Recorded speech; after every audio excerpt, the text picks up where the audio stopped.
മേഘപാളികൾ മെല്ലെ മാറുമ്പോൾ എല്ലാം ശാന്തം.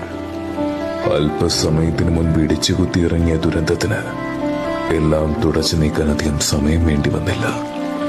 ഞാൻ ഈ ചവിട്ടി നിൽക്കുന്ന മണ്ണിനോട് കാതോർത്താൽ ഒരുപക്ഷെ എവിടേക്കോ പ്രാണവായുവിനു വേണ്ടി കേഴുന്നതിന്റെ ഉറ്റവരുടെ ശബ്ദം കേൾക്കാൻ കഴിഞ്ഞേക്കും.